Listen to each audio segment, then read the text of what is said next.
Today, we're going to be talking about Khotan rugs, their history, where they come from, and why they're so interesting.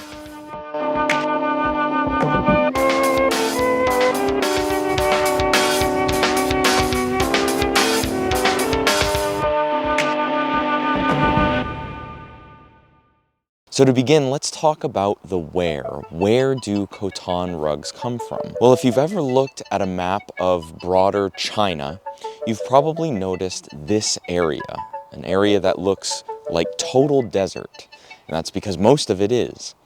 This is called the Tarim Basin.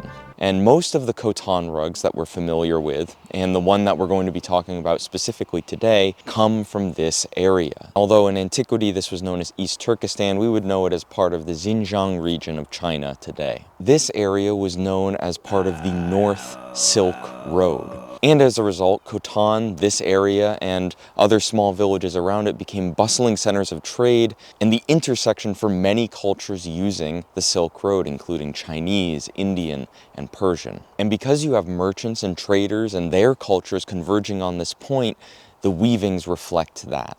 When we look at Khotan rugs from the 19th century, we often find designs that are echoing even older designs from bigger empires. So, for example, the Mughals in India, potentially the Safavids in Persia. And as time went on, these designs would reflect even Chinese aesthetics. So you see a lot of borrowing and taking of other designs. As we move from the 19th century to around the turn of the 20th century, we actually see a little bit of a change. A lot of these pieces are actually defined by kind of their lack of color. If we look at Khotan pieces from around the turn of the century, we see either the dye is fugitive or they were woven in such a way to not include a lot of color. Lavender colored dyes are used quite a bit, and those sorts of dyes from around the turn of the century were oftentimes fugitive. So it leaves a lot of these Khotan rugs a bit drained of their color. Now, of course, according to today's interior design sensibilities, a lack of color is a little more sought after, but it's just an interesting point in the Khotan weaving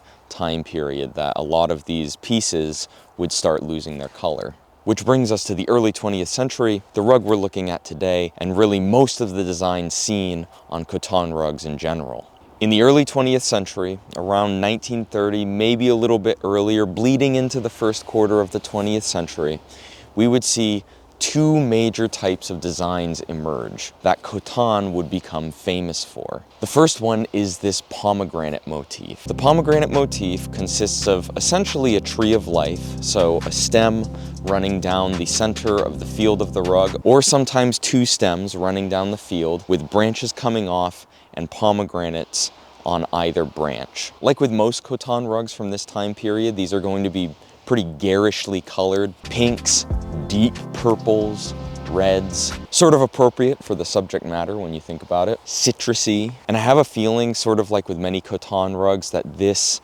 particular motif is borrowed from somewhere. I don't know if it's Turkmen in nature or perhaps even Persian, going back really far. But I have a hard time believing that it originated in Khotan. I could be wrong. That's my gut feeling. If I'm wrong, you'll know. It's probably worth mentioning at this point that I'm saying a lot of these designs were borrowed.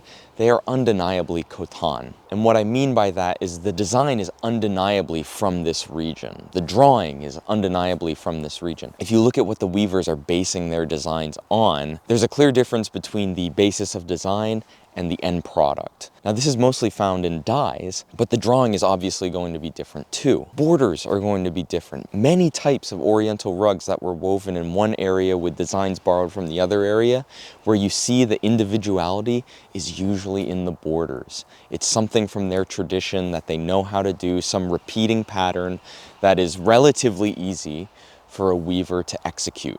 Anyway, back to pomegranate rugs. I think that's all I have to say about pomegranate rugs. We don't have one right now, so I can't really talk about it in depth, but we can move to the second type of rug coming out of Khotan in this time period, an example of which we have here today, the Khotan vase rugs. Now, we call this a vase rug. These are broadly called vase rugs. But you can call them pictorial rugs as well, because many of these rugs don't just show vases. Some of them have animals. Some of them have different scenes, almost like paintings. But let me ask you this, if you had to guess, because we know Khotan is sort of borrowing designs from different areas of the rug weaving world, where does this design come from? Because up until this point, the designs we've seen, it seems like they've mostly been borrowing from the Mid-East.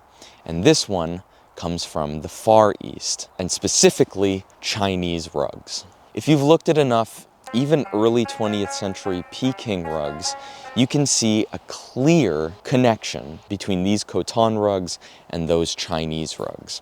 The Khotan weavers at the time were clearly drawing inspiration from these Chinese rugs. We can see vases with almost bonsai type plants, teapots, teacups, flora that we would also see really only in Chinese arts. But if that wasn't convincing enough, really all we have to do is look at the vases within the rug themselves, because these vases have different patterns on them. They have these scroll borders, for example, which are highly Chinese, at the very least Far East in origin. These types of rugs come from a very small group of rugs that were doing this for only a minor period of time. And while they made a lot of them, it's safe to say that these types of rugs are a bit more uncommon than other types of Oriental rugs. So that is the broad history of Khotan rugs. So let's take a look at this one we have with us here. The format of this rug is about 5 to 6 feet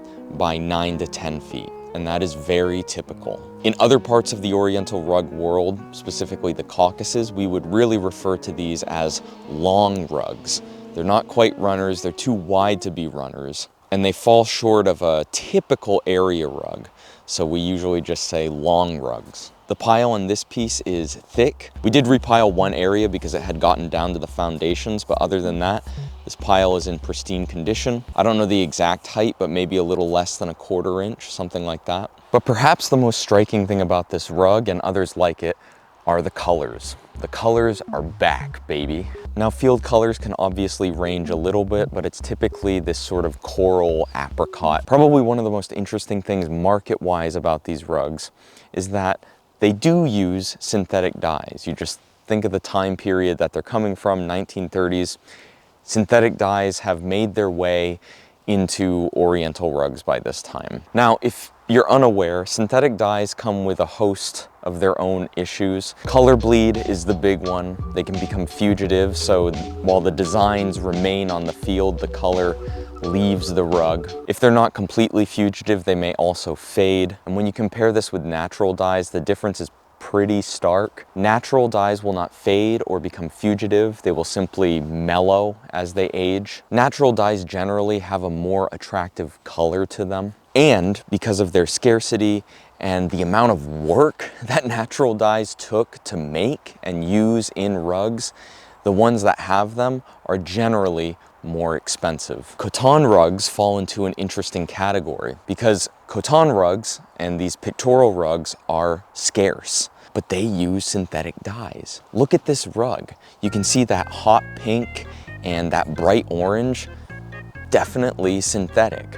But because it's not uncommon for Khotan rugs in general to have these, and because they're scarce, it sort of just comes with the territory of these rugs. And so collectors or people interested in rugs that are looking to buy Khotan rugs aren't really bothered much by the use of synthetic dyes. So the rug has synthetic dyes, but it's a Khotan rug, so big deal. So now we're getting away from more of the stuffy history and into the vibes and sort of the aesthetic taste of the rug. And here are just a few things that I really like about this rug.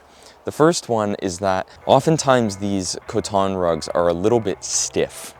It's usually something like 4 vases right in a row, not really much going on, not much different. This one, you look at it and you see the vases, and then you start looking around at the peripheral items, and it becomes sort of like this still life, this captured moment on a rug, because you have a book, you have a tray, you have what look like writing utensils and a notebook, you have a teapot and a teacup. And these items sort of breathe a bit more life into this rug and this type of rug than I've seen on others. Another thing I really like about this rug is if you look at the field, you see this coral apricot. And if you look at other examples of this type of rug, you will see a clear demarcation between the field and the border, which is how it is with a lot of rugs. You know, you have your main border, and that usually has a different color on the border,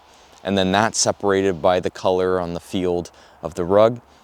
This one, that color is across the entire rug. It's almost like they wove the rug. This is not how they did it, but it's almost like they wove the rug. They took their fill paint tool on the canvas of the rug and plopped down that color and then put everything else on top of that. So the border and the main field, they have the same color, which is unusual, and it's pretty cool. And speaking of borders, another thing that I really like about this rug is this border. It's a very attractive, meandering border. Probably one of the coolest things about it is that it's actually framed by bamboo, adding to the whole Chinese iconography part of this rug. Those are things I find particularly interesting about this particular Khotan, and it kind of goes to show that no two rugs are really ever alike. And so when you find one that has these aspects to it that make it a bit more special, it makes it all the more intriguing to look at it and think about it, and think about what the weaver was thinking about when they were designing the rug. So that's been a little bit of history and a little bit of vibing over Khotan rugs. I hope you learned something about these rugs from this very particular part of the world, and that even though Khotan weavers were copying designs for most of their history, that it's not really about the basis of design, it's how it's executed. Because we see that all over the Oriental rug world. It's just more common in Khotan rugs because of their history on that Silk Road, with the traders coming and going with their own textiles that they no doubt took inspiration from. I hope this video has been informative, and I'll see you in the next one.